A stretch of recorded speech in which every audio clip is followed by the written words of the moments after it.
Good evening, everybody, and welcome to Muse on the News. I'm Lisa. And I'm Kel. And usually we would be joined by our wonderful friends, Molly and Yana, who sadly can't be with us this evening because Yana's mum, unfortunately, has passed away. So they've had to make the trip to Slovakia to be with her family. So you are with us this evening. However, the show must go on, as Yana has quite rightly told us that we had to find some other fantastic people to come and fill her slot, who are misses. So we've got some fabulous friends. We've got the Social Brunettes with us today, and those are our friends Jenny and Tash. Let's bring them on to say hello to you. Hi, Tash. Hi. Hiya, how you doing? Hi, Jenny. How you doing? Hello. Hello. Thank you for joining us this evening. That's Pleasure. okay. Thank you for having us. So Jenny, you're a long-time friend of Pride in Surrey, aren't you?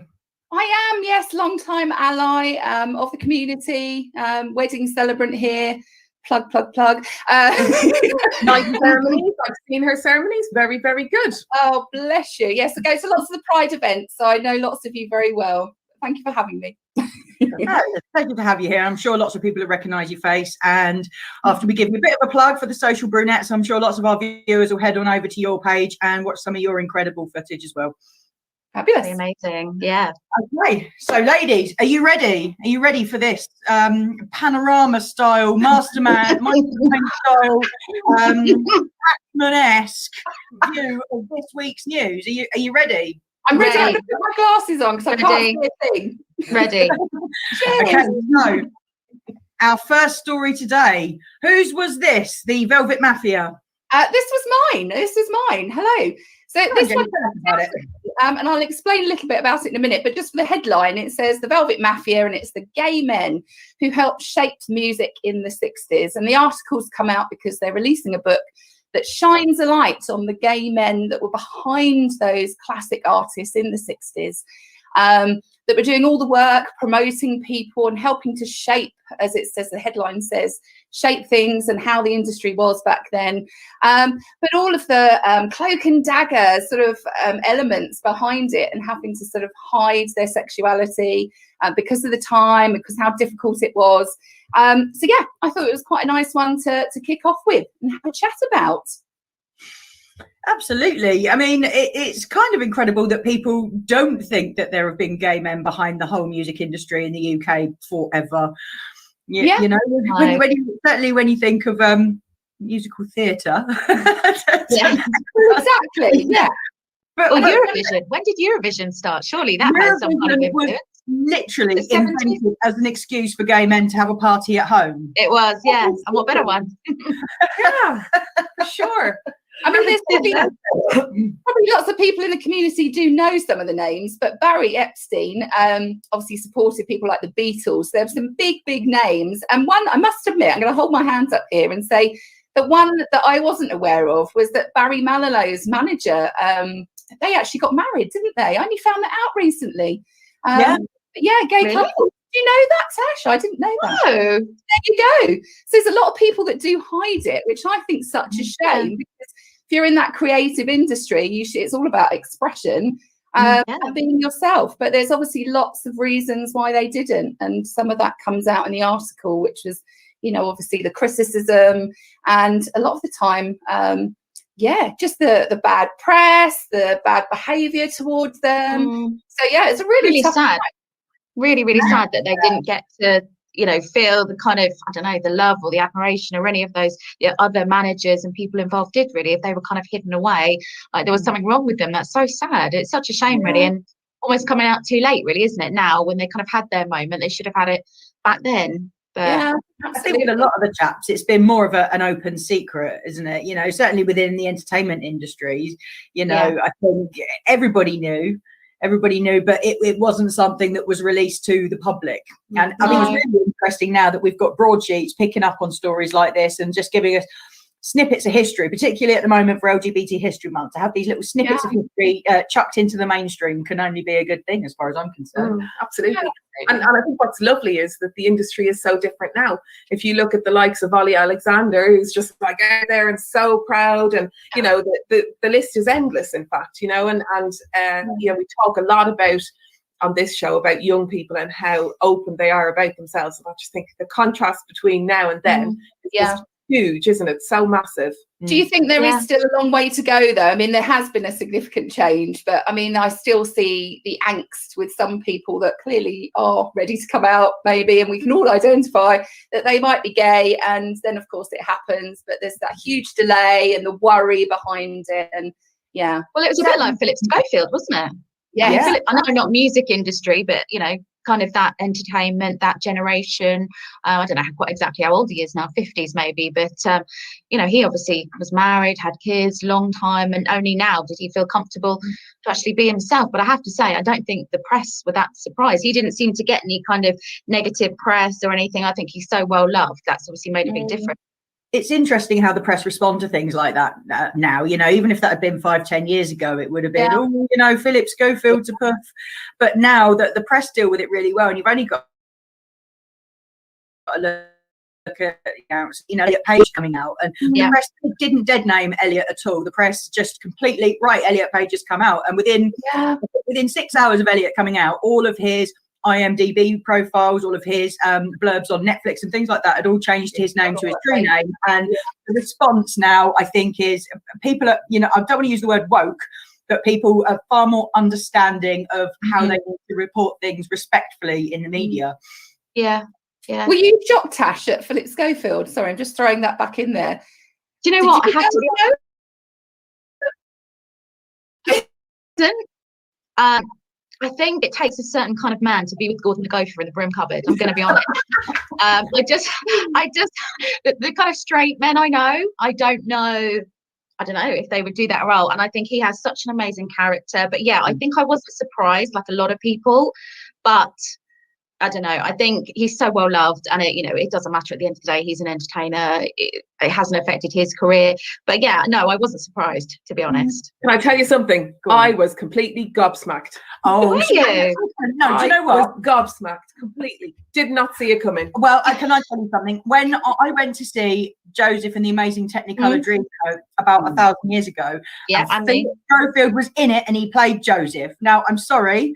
Anyone that was surprised last year when Philip came out, they just had forgotten that he played the lead in Joseph and the Amazing Technicolor Dreamcoat. Yeah, exactly. It was the images. His soft coming out. I know, it was the images from those that they used a lot in the press, wasn't it? It was almost like, how did you not know? I know. Absolutely. I know, Though I love Philip Schofield, and I think he handled it brilliantly. And I think, like I said, the press was really sensitive about it, and it can only be a good thing, can't it? And actually, loads of people come out later in life, and they don't need to be frightened about it. And I'm still be right. I hope he had a good experience with it, and I hope sincerely that he doesn't regret it. No, I don't think he does, not from what I've seen, but no, good for him. Good for all of them. So it's good for all of them. Good that the book's coming out and shining the light once again. So Right, so our next story then, ladies, is a story about Halle Berry, which I thought was absolutely lovely. Who chose this one? This one right. is me. Okay, so this, as you can see, Halle Berry's 5-year-old son is already smashing tired gender stereotypes wherever he sees them. So basically, the story covers Halle Berry's opinion that gender stereotypes are unacceptable, and she's basically, from birth, she's trained her son not to accept gender stereotyping in any way, shape, or form. And I think that this is really refreshing to see. I get so fed up of going into the clothes department and there being girls' clothes and boy clothes, and all the girls' toys in one place and the boys' toys in another place, and only girls can play this game and not this game is just for boys. Cannot stand it. And I think this is really good, and it's lovely to see high-profile stars really advocating this approach to rearing children. Yeah, absolutely. I agree. I think anyone that has children or has experience of children as well will know that kids will play and do what they want to do. My little boy was quite happy to watch me put makeup on. He's always had an interest in clothes and fashion. He loves wearing a bit of pink. And like you say, I've always been, you've just got to accept it. It doesn't matter, for Christ's sake, what they wear, what they want to do. Little girls want to be tomboys and do all those things and wear dungarees and jeans all the time. It's just what it is. There shouldn't be this kind of, it's wrong, it's right. It's wrong for parents to make a decision to push them into one way or another. Absolutely. It's an interesting point in the story where Halle Berry says, you know, that she questions him or questions society whenever he's made to feel, you know, almost godlike because of his gender, you know, and he's prioritized over girls because of his gender. And I think that's really important, isn't it? It's something really important to instill in our kids that, that they're not more important than anyone, and they're certainly not less important than anyone, but you know, they are absolutely equal to their peers of, you know, both and neither gender. Absolutely. I must admit, when Lisa pinched this headline, I was a bit gutted because I'm so passionate about it. I was like, oh, I wanted that one. But yeah, I mean, I'm a huge advocate of this. And with my twins, for me, it is all about challenging things. You know, my two are quite, I think our whole family is quite liberal. You know, for God's sake, we've been to trans lunches, we've been to pride events, you know, for them, it's completely normalized. And that's how I want them to grow up, knowing no issue with colour, creed, race, gender, anything. You know, I want them to be open. And like you say, I think Halle Berry challenges him, challenges society, questions things all the time. And I'm teaching them to ask probably the most important question, which is why? Why should this happen? Why is that? You know, why am I expected to do this? And I think that's where it's got to start. We're not going to change all these dinosaurs that are out there. You know, the older generation sadly think as they think, but I think it's got to be the children, the next generation. There's a lot of hope, I think, isn't there, for kids? That they are so much more educated and so much more aware of the world and aware of celebrating difference. And I think that is the main thing with the next generation. And I think much more accepting. I know that my son went to school with another little boy who started his trans journey when he was probably about 6 or 7. And it was a very gradual thing of not wanting to wear school trousers. He wore a skirt and his hair got longer, started to wear his hair back. Do you know what? I'm not one of those children, really, even at a very young age, and continuing up to the age of 11, questioned it. They didn't, you know, not unfriend him or not include him. It was just, I'm not going to say his name. No one's going to be watching, but, so-and-so is now a little girl, and it was just actually a lovely thing to witness and to see that all these kids just, it's still, his name.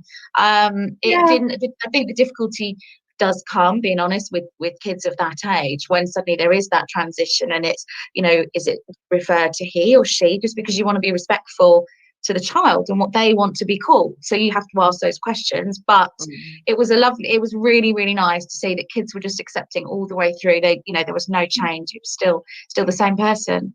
And this is why visibility is so important. And also, like you just said, just asking questions, because actually asking someone their pronouns is a really simple way of finding out how somebody wishes to be identified and how they identify themselves. So we're certainly, us at the team at Pride in Surrey, we're all very used to now saying, hi, I'm Kel, my pronouns are she, her. And we'd like that to be a very normal thing, and for us all to have that on our email signatures and on our little nameplates when we go to conferences and things like that, just to make it a really normal part of forming relationships with each other. It's important. I think it's something else. Asking the question is the way to go, and trans people really respect that. They respect and they actually like that. What pronouns are you using? Great, okay, fine, and that's it. Just keep it simple and normal. Something else. I pronoun pin. I have a pronoun pin that I wear quite often, don't I? My little she, her one. Yeah, it's good. Yeah, something else I was going to say was I think it's it's important to understand the struggles as well. So I'm teaching my girls to sort of say, well, okay, you might not know the difference. Your friend is a colour skin, and that you're totally accepting of that, for example. However, you should understand their struggles, and likewise, with the LGBTQ community as well, to have an appreciation and understanding of it. It's a shame we don't hang on to that innocence, because like you say, when you're a young age, kids are so brutally honest, aren't they? They're so outspoken. They will just ask. They'll ask the question, whatever they think, it just comes out of their mouth. And actually, we should all be like that. We should carry that on, like you say, because it's often that awkwardness of, what do you say? What should I call them? That actually, if you just said, you know what do you want to be called? Or what, and just ask, it's just so much nicer and easier for the person. It's kinder to ask than to assume. Exactly. That's always the way to go, and we would always advocate for certainly asking someone their preferred name and preferred pronouns. It's just kind of. We're talking about the older. You mentioned the older generation a little bit earlier that came out during the week. Oh, God. Oh my God, talk about gender stereotypes. It was all these CEOs and the women were doing the ironing. Know your place. Yeah, do the ironing. Be home and be subservient. You're wrong. Not in Yeah. my house. My husband does Gone it. fairly So, quickly. It was appalling. Yeah. It makes you wonder, doesn't it, who they've got doing their PR and communications. no. Not on the same planet as certainly most people in this society. No. Absolutely. Anyway, what's our next story then, girls? I believe we're going to Thank your you. story. It's mine. Yeah. Yeah. Bridgerton. Exactly, Bridgerton. So, just waiting for the news article to pop up. But if not, I will talk. If you haven't been watching Bridgerton, and frankly, where have you been? Because it's been a massive binge fest of mine during lockdown, for lots and lots of different reasons. But the article, oh, here it is. Out now. It could be my internet. So Bridgerton star Jonathan Bailey was warned not to come out as gay by powerful queer TV figures. Now, if you have watched Bridgerton, which say millions of people have, he plays a very straight, very highly sexual character. And he basically came out in 2018, but took a long time for him to come out to feel comfortable. But he said by coming out, he was then almost immediately warned that he shouldn't have, or not to say that he was gay when he was actually going for auditions, even though he's sort of won many awards for his West End performances and stuff like that. He was warned by lots of well-known actors and celebrities that were gay and had come out publicly, saying that it would affect the roles he got and this, that, the other. And I think the sad thing for me is that surely when an actor, you know, goes for a role, they should just be picked on their acting ability. And if they're a good enough actor, they should be able to play a straight guy, a gay guy, whatever it is. I mean, I personally, until I saw this article, had no idea he was gay. I mean, he just played really, you know, sexual character with this woman. There's no indication at all. So amazing. His acting ability is obviously, you know, really underrated. But I just think it's really sad because there's a few actors that came to mind that have recently been criticised, such as James Corden, who was in The Prom. I think it was another Netflix film, which actually I loved. But he was really sort of frowned upon for being too gay. And that's something that Jonathan Bailey in Bridgerton mentions, that actually it's I'll be gay, but not too gay, because that is going to put people off. And I think it's a real shame that people are judged like that. So I don't know sort of what your thoughts are. We touched on this in a previous episode, and it was regarding the James Corden furore, and my point was literally the job of an actor is to pretend to be somebody they are not, and whether or not that is a straight actor playing a gay character or a gay character playing a straight actor. And I always refer back to the wonderful Neil Patrick Harris, who played the biggest womanizer for 10 years on How I Met Your Mother, being, you know, an out and proud gay man and very happily married to a very handsome man. So you know, it's literally their job to pretend to be. So I do understand for certain roles, and I certainly understand with the likes of It's a Sin, where Russell T Davies specifically tried to cast gay actors to play the role, and there's a place for that. But it worries me greatly when actors are discouraged from coming out because the industry still seems, you know, it's all very well. You've got Brokeback Mountain, you've got Jake Gyllenhaal and Heath Ledger able to play gay men really quite compassionately, but people don't see that can be reversed and gay men playing heterosexual roles with compassion and empathy. It's concerning to me. Yeah, it just feels regulatory, you know, that, oh, you can, but you can't, you know, it's all sort of, you know, quite upsetting that they can't just be judged for their, like Tash says, their acting ability. I mean, things like people like Charlize Theron and you know, Eileen Wuornos, you know, I mean, she's straight as far as I know, and played, you know, such a harrowing role, really, in a very brutal film, and her acting ability was incredible. I think, like you say, Kel, there is a place, you know, for casting, you know, gay actors in gay roles, but I think in the mainstream there are people that should be judged for their acting ability and cast accordingly. But do you know what though? I think times have really changed, and I think there's an awful lot of actors who are very out and proud. And I think when roles are cast, they're not just cast on acting ability, they're also cast on experience and life experience.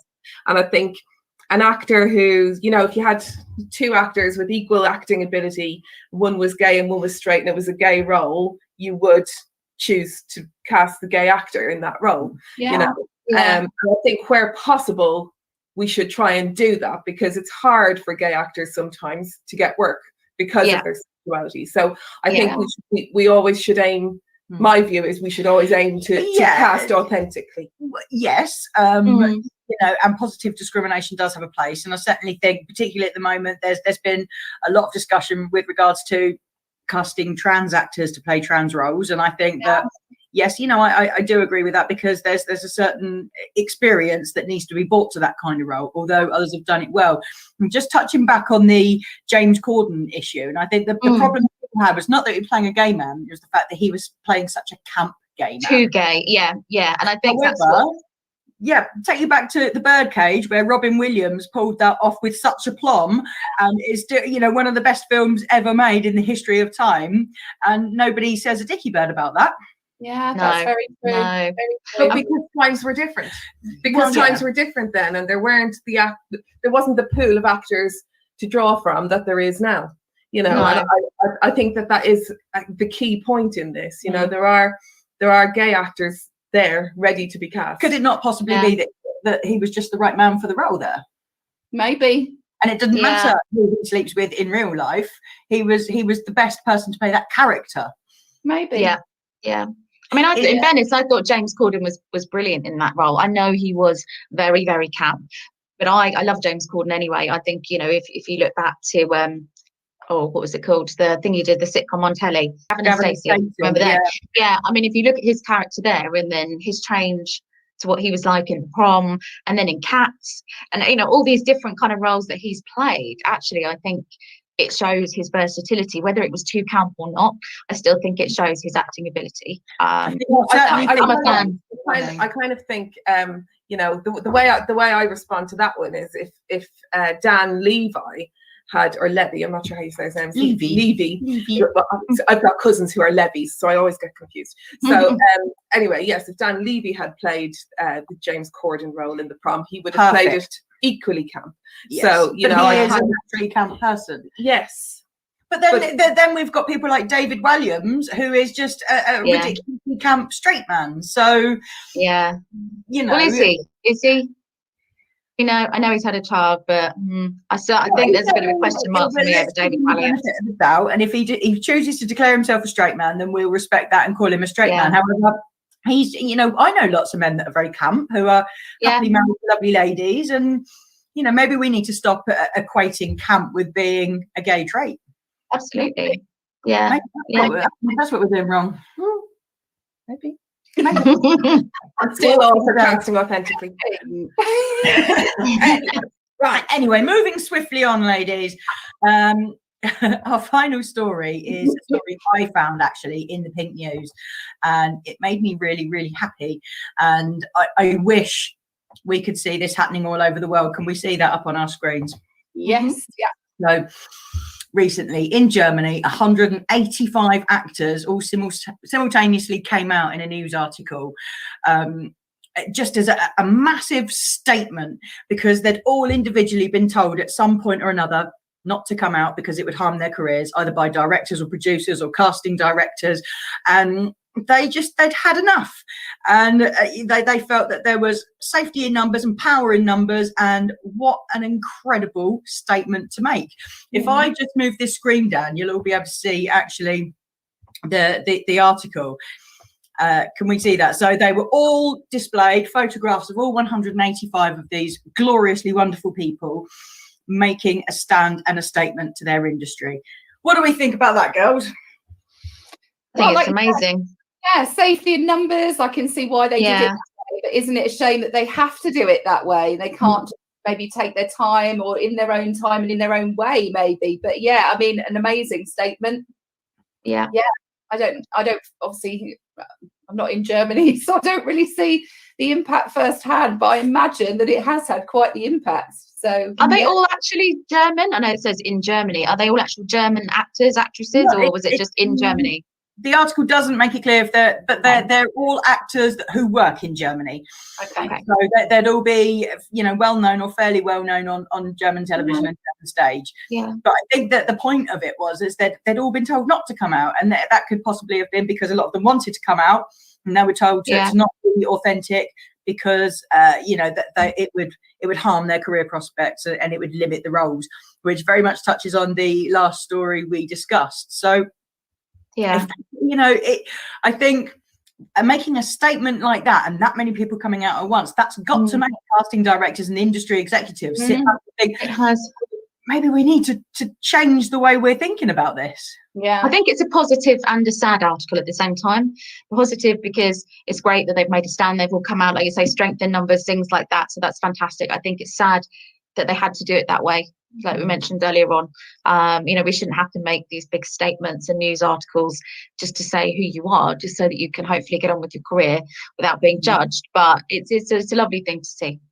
but I think equally it's nice that they have done it because it helps other people, hopefully. So I think, you know, in doing that, it's like you say, shining the light, it's being visible, it's telling people and showing people, that these people are in hiding and they shouldn't be. But that's got to have a positive effect, right? I mean, if you sit there and you really think, I mean, we all know famous gay performers, but could you sit there and off the top of your head reel off 185 openly gay performers who are working currently on British screens and stages? Probably not. Probably not that many, no. So that's what happened in Germany. And now for the casting directors, you know, when they're casting their net wide to fill a role, you know, they're undoubtedly going to catch a lot of those actors in it, and it's going to be an interesting exercise to see if it has any impact, isn't it? I mean, we've interviewed quite a few people in the industry now, and we do. That's often a question that comes up. You know, do you feel that your sexuality has meant that you haven't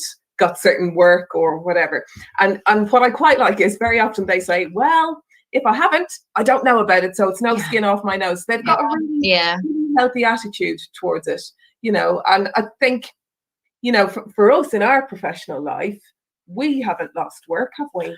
I think we must have done. For any viewers that don't know, Lisa and I, but we run a childcare company, and I think most people are fine with it. Most people, when they realise we're a couple, they're like, yeah, okay, whatever. But there's undoubtedly a few that have gone away and not come back because of who we are. And do you know what? That's fine, because we don't necessarily want to work with families that don't accept our family. So, you know, but when it comes to being an actor, where actually it's not a steady job and not everybody's earning £1 squillion a week, like, you know, the big top stars. People are, you know, living paycheck to paycheck, like people that work, you know, 9 to 5 jobs. So to miss out on those little parts, you know, the extra in casualty because, you know, of who you snog, this does not right, is it? No. Definitely not right at all. No, it's a huge shame, I think. It's getting better, I think. Do you really think? Do you think it is? Yes. I like to think it is, but from within the community, are you feeling that? Is that? Yes, I do. And the reason is because we're seeing so many more confident and openly out people, you know, treading the boards now, and they're happy to speak to people like us. They're happy to support pride organisations. They're happy to speak about their personal lives, and that normalises things. And but in regular life, in society, do you think it's easier? Yes, I do. Yeah, because of visibility, and it all comes down to visibility all the time. You know, when we were all kids, we probably all had that spinster aunt who lived with her very best friend, but it wasn't discussed. And now everybody's got a gay uncle, and everybody's really proud of their gay uncle, and it filters down. And you know, our kids don't bat an eyelid. That's just as well. but they don't, and their parents don't either. You know, they're just such a more open and accepting generation. And yes, it does take time, and there's always going to be people of our generation who are like, whatever, homo.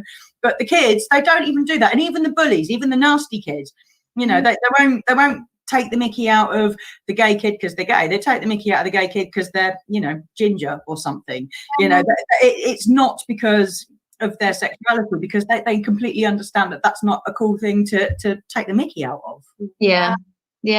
It's all about the youngsters, isn't it? Sorry. Yeah, we've got 3 children in secondary school, and it's very rare that I think I could probably twice, now bearing in mind we're in the secondary school system for 4 years now, probably twice there's been an incident where a gay slur has been thrown. So that's pretty good going. 3 kids in the school. But also, the school clamp down on it hard. Yes. You know, the schools don't tolerate it at all. As soon as they get a whiff of that, there are sanctions imposed on those kids. So it's not something teachers turn a blind eye to like they used to. No, because it must be hard for you to as well. I mean, you'd want to, as parents, sort of step in or try and protect them as much as you can. But yeah, no, really hard. You can't protect your kids all the No, time, but Jenny, I'm the mama bear. I'm like, oh my God. I do. I have to really, don't say no, I am. I have to really work at kind of controlling myself and not jumping into it. It's a really important skill for our kids to learn to manage conflict and to deal with difficult people and people they don't see eye to eye with. And that is probably the most useful skill that you can pick up at school, is dealing with people that are, you know, stupid, isn't it? Well, yeah, I mean, because we've got one queer child, and what we always say to her is that you will have people like this in your life everywhere you go. Forever, you will always find a bigot, and you need to learn how to deal with that. And actually, she's developed those skills brilliantly. But I do have to restrain myself. I kind of, you know, want to deal with it myself. But it's a life skill as well, isn't it? Because I mean, kids will come up against bullies, people calling them names, but like you say, for a million reasons. The most unlikely of reasons that kids, if they're going to be that way, they're going to find something to criticize or be mean. So it's awful, because I'd be like that. I'm straight and I'm protective of my son. If anything upsets him, I'm like, right, who said it? But you know, you just kind of have to step back. Like our daughter, you know, if someone calls her a lesbian, she goes, actually, I'm a dyke. And it gives them, it knocks the person back so much that she's like, well, thank you then, you know, and walks off. And she deals with it, you know, it almost sort of like killing it with kindness. She's not going to react to it in a negative way, because she's not going to let that affect her. She's just going to bowl them over with her words and turn on her heel and sashay away fabulously. She is brilliant. I think we can learn a lot from them. Absolutely, let's learn from the youth. Yeah, they're a cracking generation. I think there's great hope. Absolutely. Sure. Absolutely. Well, cheers to that. Yeah, cheers to that. Yeah, cheers to that. Cheers to that. So, as most of our regular viewers now know, we usually do word of the week at this time, but as our Yana is not here, we're going to do something slightly different. So we're going to wave goodbye to Jenny and Tash. Ladies, thank you so much for joining us. It's been an absolute pleasure to have you on. Thank you. See you soon. Bye. See you soon. Bye. Bye, ladies. So what we're going to do now? So what we're going to do is we're going to have some music from one of our upcoming guests. So Susie Blue is a brilliant singer-songwriter from Belfast, and she's going to be joining us on Saturday at 7 o'clock. So that's Saturday the 13th at 7 p.m. for an interview. We talk about all kinds of things, including marriage equality and the music industry and her life experience. It's a really good one. Don't miss it. But we'd like to just give you a taste of what she's about. So this is her song, May 9th. Hi, this is Susie Blue with Pride in Surrey, and this is my song, May 9th.